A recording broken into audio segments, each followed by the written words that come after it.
अल्हम्दुलिल्लाह, अल्लाह का शुक्र है कि आज 13 रमज़ान मुकम्मल हो चुके हैं और आज 14वां रमज़ान है। इंशाअल्लाह अल्लाह ताला ने चाहा तो ये भी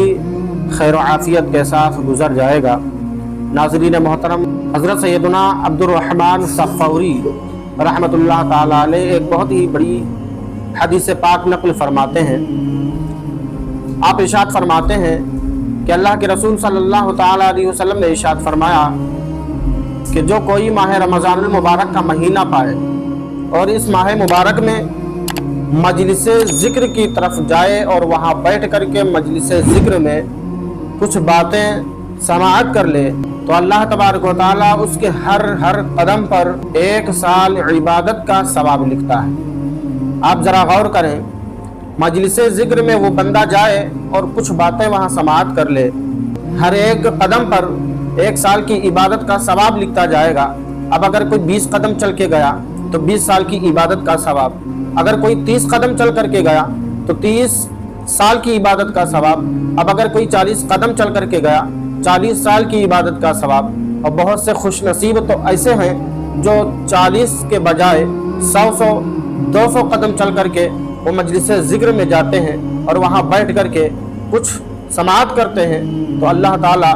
जितना जो दूर से चल करके आएगा, जितना जो कदम चल करके आएगा, हर एक कदम पर 1 साल की इबादत का सवाब उसके नाम आमाल में लिखा जाएगा। अल्लाह के रसूल फरमाते हैं कि सवाब तो उसको दिया ही जाएगा, लेकिन मज़ीद इसमें अल्लाह ताला रहम ये फरमाएगा कि क़यामत का दिन अल्लाह के रसूल फरमाते हैं कि अल्लाह ताला उस बंदे को अपने साये में जगह अता फरमाएगा, अपने अर्श के साये में जगह अता फरमाएगा। आप अंदाज़ा लगाएं कि क़यामत का दिन कितना ख़तरनाक होगा। क़यामत के दिन ये जो ज़मीन है ये तांबे की कर दी जाएगी, सूरज सवा नेज़े पर होगा, दिमाग इस तरह से खौल रहा होगा जैसे चूल्हे पर हांडी में पानी खौलता है या चावल पकते हैं तो जिस तरह से चावल फदकते हैं इस तरह से हमारा दिमाग खौल रहा होगा, फदक रहा होगा, उबल रहा होगा। मेरे अजीज साथियों, ऐसे ख़तरनाक दिन में अगर किसी को साया मिल जाए, वो भी अर्श इलाही के नीचे, वो भी अर्श इलाही के साये में अगर किसी को पनाह मिल जाए तो कितनी खुशकिस्मती होगी उसकी, कितना अल्लाह तबारक व तआला का उस पर रहम होगा कि उसने अपने अर्श का साया उसे अता फरमाया है। अल्लाह के रसूल सल्लल्लाहु ताला अलैहि वसल्लम आगे इरशाद फरमाते हैं, जो कोई माह रमज़ान मुबारक में नमाज बाजमात पर मुदावमत करता है, अल्लाह के रसूल फरमाते हैं कि ऐसा शख्स जो रमज़ान मुबारक के महीने में इस बात का ख्याल रखता हो कि उसकी नमाज जो है वो जमात के साथ अदा हो, नमाज उसकी जमात के साथ अदा हो, उसकी जमात छूटे ना, उसकी जमात तर्क ना हो, तो ऐसा शख्स जो इस पर मुदावमत करता है, इस पर पाबंदी करता है, तो अल्लाह ताला उसको नूर का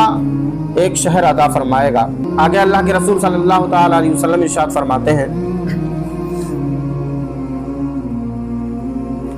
कि जो कोई रमज़ान मुबारक के महीने में अपने माँ बाप के साथ हुस्न सुलूक करता है। आप देखें, ऐसे ना जाने कितने नाफरमान बच्चियाँ अपने वालिदैन को हर वक्त वो जो है परेशान करते रहते हैं, हर वक्त उनको तकलीफ़ें पहुँचाते हैं। ऐसे ना जाने कितने आपको मिल जाएंगे, लेकिन जो अपने माँ बाप को तकलीफ़ें पहुँचाते हैं, जो अपने माँ बाप की खिदमत नहीं करते हैं, उनके साथ हुस्न सुलूक नहीं करते हैं, उनके लिए तो जहन्नम का अज़ाब अल्लाह तबारक व तआला ने तैयार कर रखा है। लेकिन अल्लाह के रसूल सल्लल्लाहु ताला अलैहि वसल्लम इसमें उन लोगों के लिए खुशखबरी दे रहे हैं जो लोग अपने माँ बाप के साथ भलाई करते हैं, अपने माँ बाप के साथ हुस्न सुलूक करते हैं, और जो रमज़ान मुबारक के महीने में अपने माँ बाप के साथ हुस्न सुलूक करता है, अल्लाह ताला क़यामत के दिन उस पर नज़र रहमत फरमाएगा। आप ज़रा अंदाज़ा लगाएं, क़यामत के दिन जब नफ्सी जितने भी अव्वलीन व आखिरीन दुनिया में आए हैं वो सब के सब जमा किए जाएंगे और सबकी यही ख्वाहिश होगी, सबकी यही तमन्ना और आरजू होगी कि अल्लाह आज उन पर नज़र रहमत फरमा दे। अगर अल्लाह ताला ने नज़र रहमत फरमा ली तो उनका काम बन जाएगा, जन्नत का परवाना मिल जाएगा, सबकी ख्वाहिश यही होगी। लेकिन अल्लाह के रसूल ने उसकी ज़मानत दुनिया में दे दी कि वह इंसान जो दुनिया में अपने माँ बाप के साथ भलाई करेगा, अपने माँ बाप के साथ उसने सुलूक करेगा, अपने माँ बाप की खिदमत करेगा, क़यामत के दिन अल्लाह ताला उस पर नज़र रहमत फरमाएगा, उस पर नज़र रहमत फरमाएगा। और जब नज़र रहमत اللہ کی پڑ جائے گی تو پھر بندے کا کام آسان ہو جائے گا، پھر اس کو جہنم کے حوالے نہیں کیا جائے گا، پھر اس کو جنت کا پروانہ عطا کیا جائے گا۔ اللہ کے رسول صلی اللہ تعالیٰ علیہ وسلم آگے ارشاد فرماتے ہیں، اور میں محمد قیامت کے دن اس کا ذمہ دار ہوں، اس کا ضامن ہوں، کس کا؟ جو اپنے ماں باپ کے ساتھ حسن سلوک کرتے ہیں۔ اللہ کے رسول نے فرمایا میری ذمہ داری ہے کہ میں اس کو جو ہے جنت تک پہنچاؤں، یہ میرا کام ہے، یہ میری ذمہ داری ہے، وہ میری ذمہ داری میں آ جاتا ہے، اس کا میں ضامن ہوں کہ جو اپنے ماں باپ کے ساتھ بھلائی کرے گا، اپنے ماں باپ کے ساتھ حسن سلوک کرے گا، قیامت کے دن اللہ تعالیٰ تو نظر رحمت فرمائے گا ہی فرمائے گا، مگر میں محمد اس کو جنت تک پہنچاؤں گا، یہ میری ذمہ داری ہے۔ آگے اللہ کے رسول صلی اللہ تعالیٰ علیہ وسلم ارشاد فرماتے ہیں کہ جو کوئی رمضان المبارک کے مہینے میں کسی بھی حاجت مند کی حاجت کو پورا کر دے گا تو اللہ تعالیٰ اس کی 10 لاکھ حاجتوں کو پورا فرما دے گا۔ آپ ذرا اندازہ لگائیں، آج بہت سے ایسے لوگ جو کہتے ہیں کہ کوئی ایسی دعا بتا دیجئے کہ جس سے میری یہ خواہش پوری ہو جائے، میری یہ تمنا پوری ہو جائے، میری یہ آرزو پوری ہو جائے، کوئی ایسا وظیفہ، کوئی ایسا عمل آپ بتا دیں جس کو کروں اور جس کو عمل میں لاؤں اور اس سے میری ضرورتیں پوری ہو جائیں، میری حاجتیں پوری ہو جائیں۔ میرے عزیز ساتھیوں، اس سے بہتر عمل آپ کو اور نہیں مل سکتا، اس سے بہتر عمل اور کوئی ہو ہی نہیں سکتا کہ جس کے بارے میں اللہ کے رسول نے فرما دیا کہ اگر تم ایسا کرو گے تو اللہ تعالیٰ 1-2 نہیں، تمہاری 10 لاکھ حاجتوں کو پورا فرمائے گا، 10 لاکھ ضرورتیں، تمہاری 10 لاکھ آرزویں، 10 لاکھ تمناؤں کو اللہ تعالیٰ پورا فرما دے گا۔ وہ کون سا عمل ہے؟ میرے عزیز ساتھیوں، اگر آپ کسی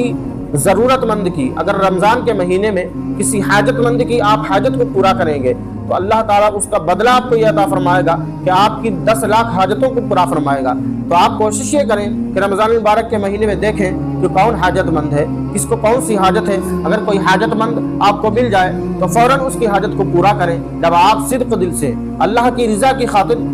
خوشنودی رحمان کی خاطر جب آپ کسی حاجت مند کی حاجت کو پورا کریں گے تو اللہ تعالیٰ آپ کی 10 لاکھ حاجتوں کو پورا فرمائے گا۔ پھر جتنی بھی آپ کی تمنائیں ہوں گی، آرزویں ہوں گی، جتنی بھی آپ کی خواہشیں ہوں گی، وہ ساری کی ساری خواہشیں اللہ تبارک و تعالیٰ پوری فرمائے گا۔ آگے اللہ کے رسول صلی اللہ تعالیٰ علیہ وسلم ارشاد فرماتے ہیں، جو اس ماہ مبارک میں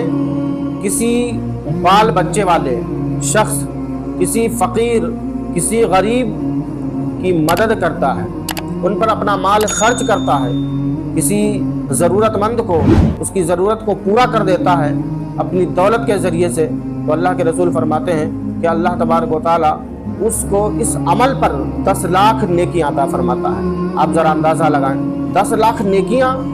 صرف اور صرف تھوڑی سی دولت خرچ کرنے سے مل جا رہی ہیں آپ کو۔ اللہ کے رسول فرماتے ہیں 10 لاکھ نیکیاں تو اس کو اللہ تعالیٰ عطا ہی فرماتا ہے، لیکن ساتھ ہی میں اس کے 10 لاکھ گناہوں کو مٹا دیتا ہے۔ 10 لاکھ گناہ مٹا دیے جاتے ہیں، 10 لاکھ نیکیاں نامہ اعمال میں لکھ دی جاتی ہیں۔ تو میرے عزیز ساتھیوں، اگر آپ رمضان کے مہینے میں